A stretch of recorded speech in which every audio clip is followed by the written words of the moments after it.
Hey shooters, just a quick update on our SKS sight system here. At the request of a customer, we changed our hardware. That's why we're doing a new video.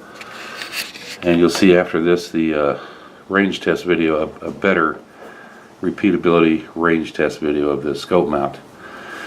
What we changed is we put a slot in here. I don't know if you can see that, but you can see it in this one.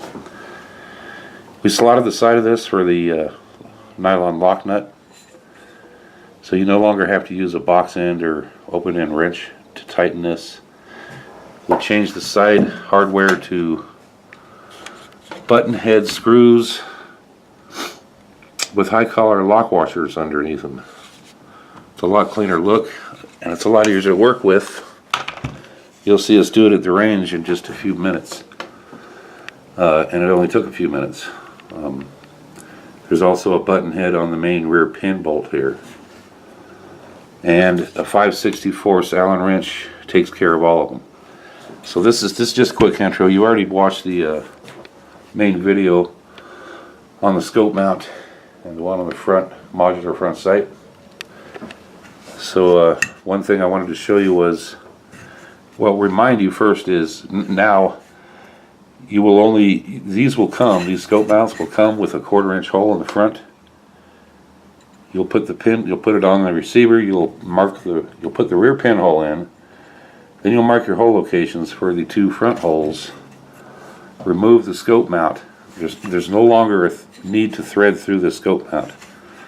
All you're going to do is mark your holes with the scope mount used as a jig, drill them to 213, tap them 1/4 and you're ready to go. Very simple, very straightforward.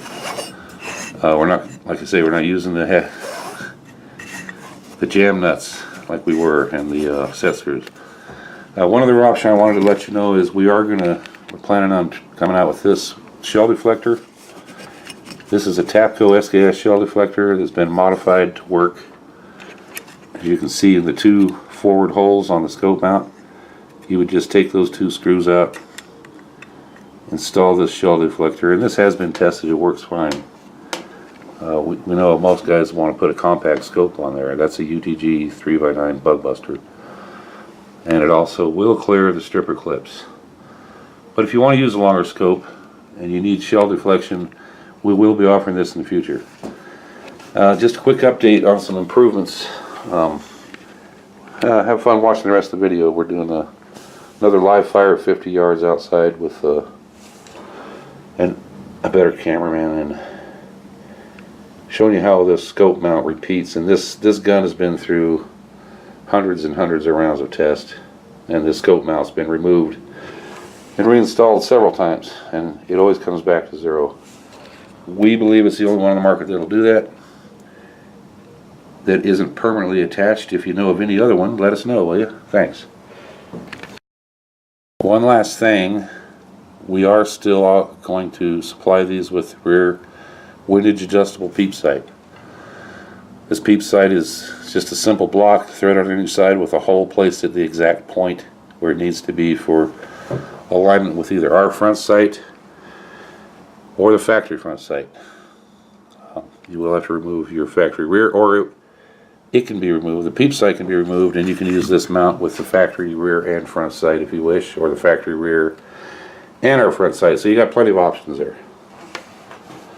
Simple, fully adjustable, it works great. I actually shoot better with the open sights through that peep sight than I do with the scope. I'm just more used to iron sights. So have fun with the next part of the video.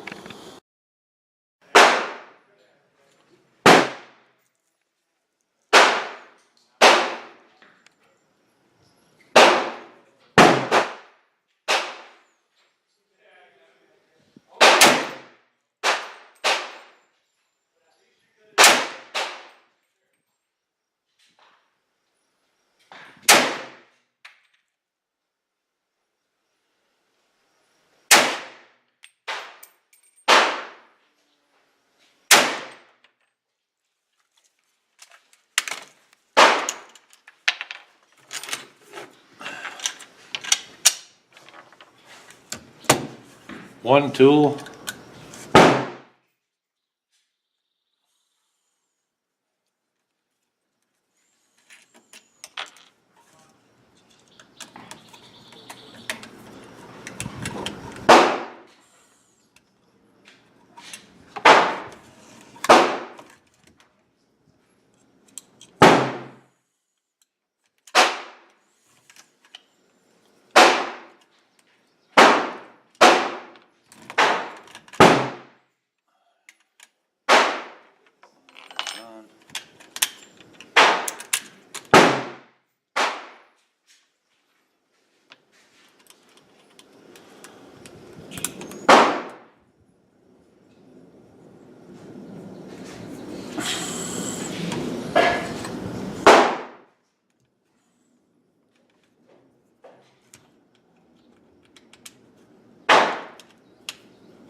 target.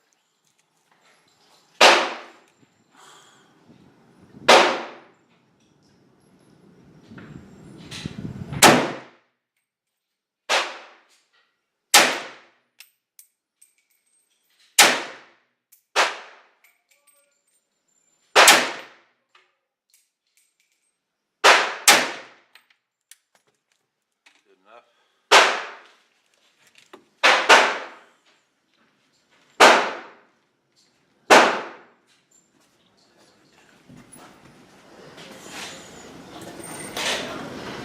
Now a little bit of the front sight.